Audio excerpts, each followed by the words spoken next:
And may I ask you another one? Well, hang on just a sec. Sure. Hey everybody, sorry if you're having technical delays getting to us. We have been using this platform for a long time, and so maybe it's an update, maybe it's a glitch, we don't know. So if you're having trouble reaching us, then we apologize, and we're here with you on the replay. I want to recap some of the good conversation that we've had so far before we started the recording. So, for example, Tracy, who is a Vector client, a Vector friend, I've been able to see her and visit their operation in person, and it's highly impressive.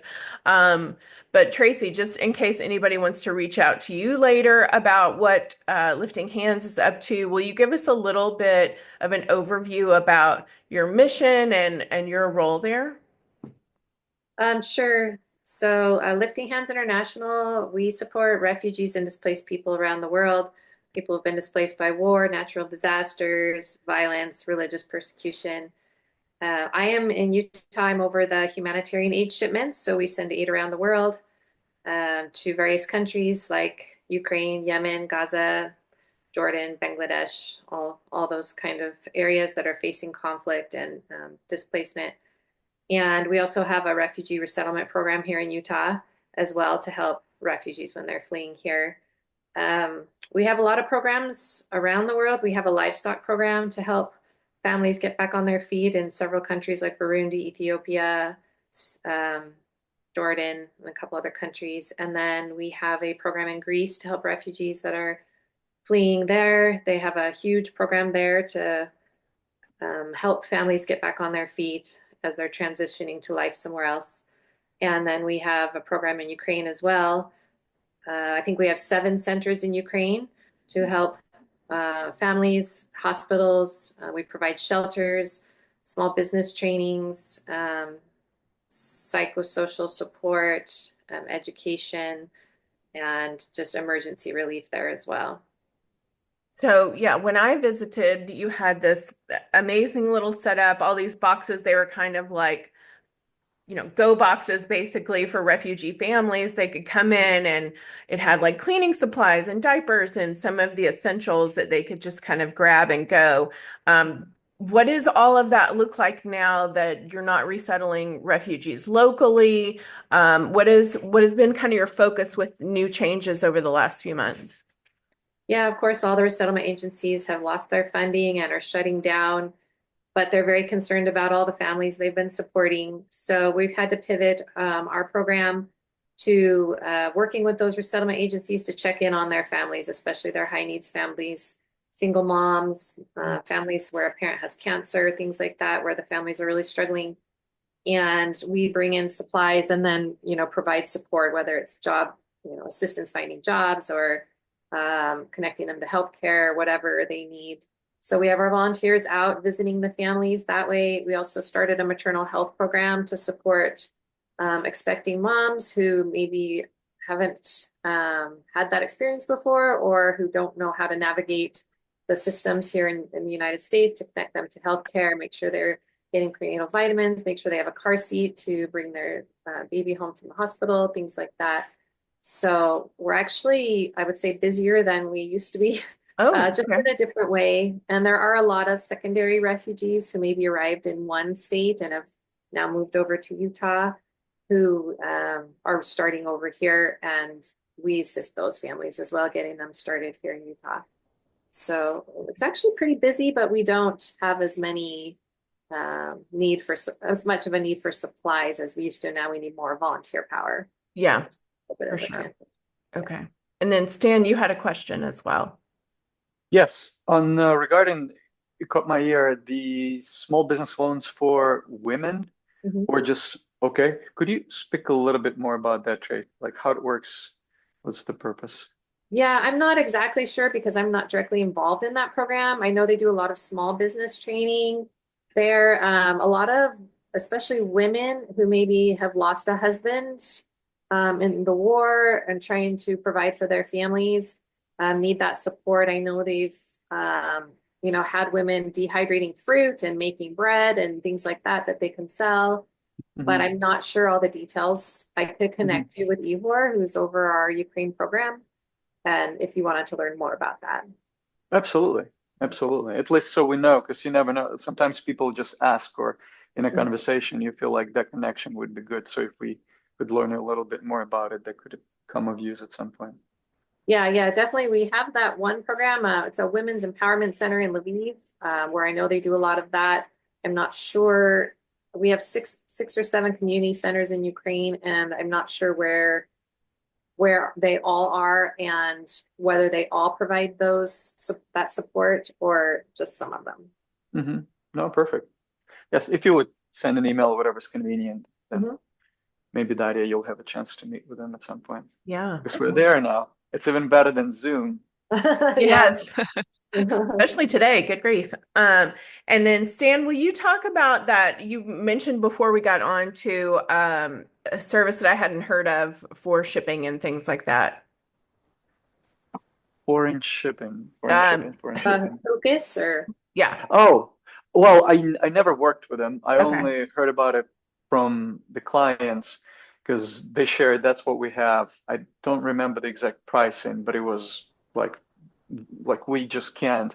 I'm not sure who's finding them, but Okay. if I'm not mistaken, spells Hucus. That's how I wrote it down, Okay. and that's what we worked out when they have a shipment to make. Oh, Vicky, I see you nodding, so I'm Nodding. Yeah. spelling it correctly. You know Confirmation. of them? Yeah. Mm. It's all So. I can let me see if I can find a link to it and I'll put it in the chat. Okay. Thank you. Awesome. And the way we work with the client is if Hookers can ship for them quickly enough, they do that. And if not, then we step in. But that way the client can ship as often as they need, but occasionally they're able to save money and, send Oh, out more containers for the same budget. okay. Wow. Yeah, HUCAS, it stands for Help Ukraine Center USA. And I think There they're you based go. in New York or New Jersey. So it's hucas.org. I'll put that in the chat. Perfect. Thank you very much. Thank you. Mhm. See, that's how Yeah. leveraging logistics for Ukraine actually makes a difference. That's how it gets done. Yeah. Well, I'm sad we don't have more people on the call. We have all these people registered, so I'm so sorry for those of you who cannot get in today. We'll figure out what's going on behind the scenes. But as I mentioned, we have a big announcement here at Vector. We're very excited to today. We wanted this community to be the first to know that we just opened and are officially up and running in Lviv, Ukraine. So Vector's first official. Ukraine office. We're so delighted to expand there and have been obviously wanting to support more and more. And I feel like this is kind of the culmination of our efforts over the last few years. So Stan is leading that office. Daria, who's on the call, is in Lviv with a team of a few people as well. So Stan, I'll let you talk more about the capabilities of the team there, and we'll have you put your contact info in chat as well. And I'll make sure that's in the email that goes out afterward. But yeah, you've been behind the scenes making this magic happen. So tell us all about it. Thank you, Christy. Yes, it was a long time coming, and we're very excited that it finally took place. For those of who know what Vector does and who we are, so we just want to extend that throughout the world. As some people like our service, or as I like to call it, Vector experience, we'd like to be able to elevate it and to go even further throughout the world. The team we currently have there specialize in inland transportation, as we call it. We move freight throughout European Union in and out of Ukraine. We work with partners who help us to do that as well. But because we only started it in the beginning of the month, right? In the beginning of March, actually. We are to grow our functionality. So our office in Ukraine will be able to provide the same services the Vector does throughout the world. And what I would say we do strive to do differently is that we are expanding our network of the partners we're working with. We believe that there is plenty of business of everybody out there. So we trust that throughout the cooperation, with other people. We're not necessarily looking at everybody as a competitor, but rather we sit down at the table and bounce ideas and find a way how we can all work together as a team and achieve the goal faster, if you will, because the adversary here, right, is a war-torn country, Ukraine, and we're just trying to facilitate the dialogue, just like Christy, you've been championing this from leveraging logistics for Ukraine. How can we sit down together and discuss and find a way to deliver on time, deliver on budget more efficiently and just in more places? So that's it in a nutshell. And yeah, I'll put my information there. And Daria was on the call and then she dropped probably because of the same technical difficulties, but that's it in a nutshell. Yeah, yeah, we're super thrilled. For those of you who are in Ukraine, then if you'd like to meet Daria or any of our team, then they would be happy to do that. They're very capable and we're excited and yeah, we anticipate a lot of great things and are excited to have a real vector presence there, and it will give us a chance to meet and yeah, see face to face some of the people that we've been partnering with. And yeah, so it's really good times ahead.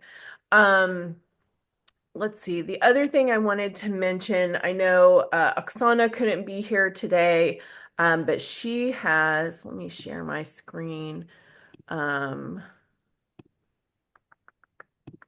Always, those of you who know Oksana, I don't know how she gets it all done. She is busier than possibly anybody I know. Right now, she is working on this new, for those of you who don't know Oksana, who's been a member of this community for a long time, she fled Kyiv at 8 months pregnant, was in Spain for a little while, in Poland now more permanently, and then trying to get back into Western Ukraine. She originally had, and still has, an organization that plants trees in Ukraine. And she's still working on that. However, they've had to pivot due to the war, not just for the safety of it, but they switched to a lot of demining efforts because, you know, in her words, you can't plant trees if you have to worry about stepping on a mine. And so they're working on with a robotics company, trying to get more demining funding. And then we just recently got this update for her that now she's also working on getting funding for this immigrant school for children with autism who, of course, relocating and fleeing your country would be a terrifying and you know, mind-boggling idea for anyone, especially though if you're a child who deals with special needs or neurodivergence, doesn't understand the language, the customs, anything like that. So I will put this in our follow-up email as well. If you know of any individuals or companies that are really interested in this topic or looking for a way to get involved, then we can certainly put anyone in touch with Oksana. And then, you know, we have this fundraiser that she just started as well. And so anybody is welcome to donate and become a part of that too. And she's always up to really creative and interesting things and very entrepreneurial. I And would say go who's ever ahead. Stan should send that picture and site to the PR department at the Chicago Cubs. Oh, I was about to say, because the kid wears, yeah, Chicago Cubs t-shirt. oh yeah, that's great. Good call. That is awesome. So yeah, if we can help, even if you can just help spread the word, we will share it from Vector social media as well and from Logistics with Purpose. And so encourage you to do the same to just help get the word out, because it could be somebody's main area of interest that they'd love to donate to. And so as many people as we can get eyes on for that. Tracy, you mentioned you're not shipping to Ukraine right now. However, you do have some needs. So again, will you reiterate what some of those needs are in case anybody watching later can put you in touch with those? Sure. I actually just first want to say I think that program is awesome. We've had, well, first of all, I have to say all the families that come here from Ukraine are just the kindest, sweetest people that I've ever met. And we had this sweet lady who came with her 12-year-old son, and he has autism. And, he had always done fine at schools, whichever schools that he went to in Ukraine, but coming here was really difficult for him to transition when he doesn't understand the language on top of everything else he's dealing with. And so it was just a huge challenge for them. And it took us a long time to find a school that would work for him. But I think that's a really important program. But yeah, so we have sent 2 shipments to Ukraine this year so far. In the past, we were sending 1 a month because we had some budget for that due to a donor. But now we're funding it ourselves. So we've sent 2 shipments. We would love to send more. We're just short on the funding.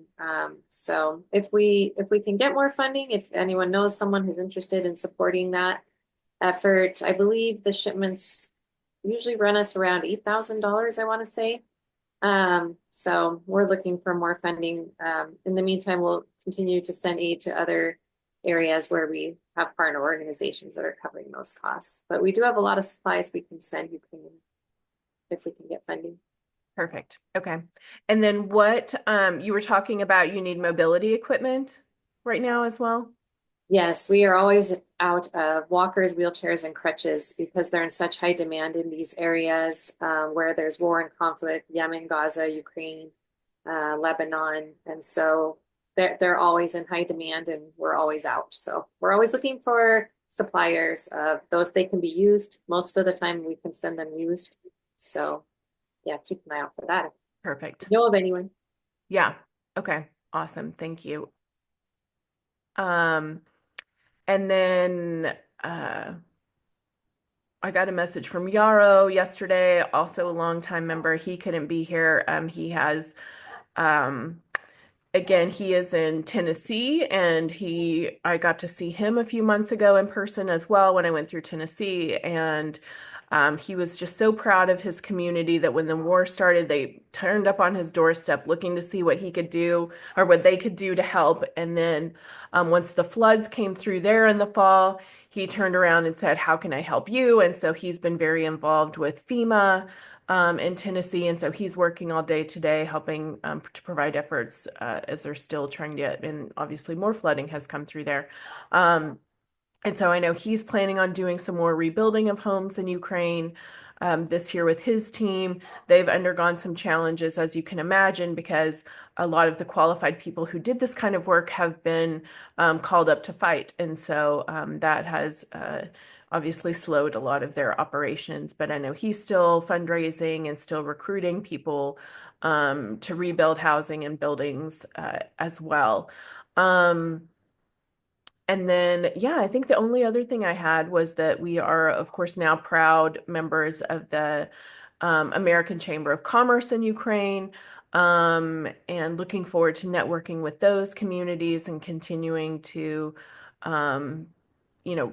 dig into that community and see where we can be of help and help in times of crisis, like is still happening, and then hopefully soon in times of rebuilding as well. So we're proud to be a part of that. And then Daria, I'm so glad you were able to jump back on. I will ask you the same question I asked you yesterday. How is your team there in Lviv? Is everyone safe? Is everyone okay? What's the situation like?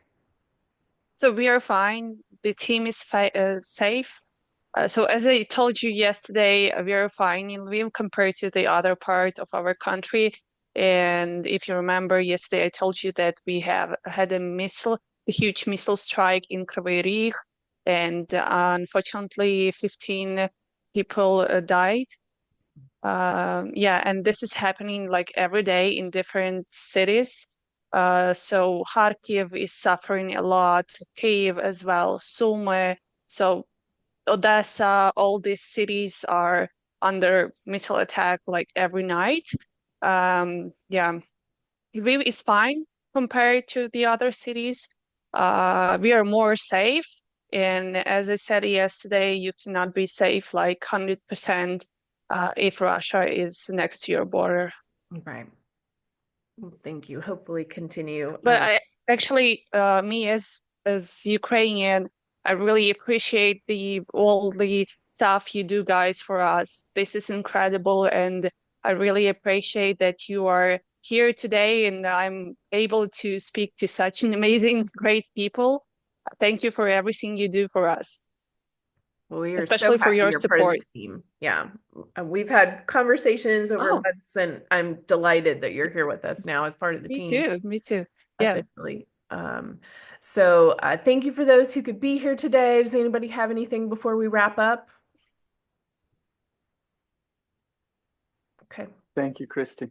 Well, thank you. We will get this recording out. And again, I'm so sorry for those that we had a lot of people register, and I don't know what happened with Zoom. So we look forward to seeing everybody next time. We'll send the details out via email soon, but thank you all so much. If we can be of any service, put you in touch with anybody.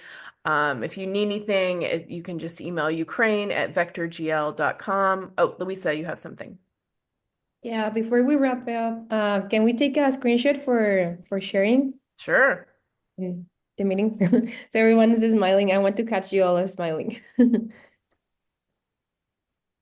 Okay. One, two, that was great. Okay, I'll let you know when I'm taking it. Okay, 1, 2, 3. Smile.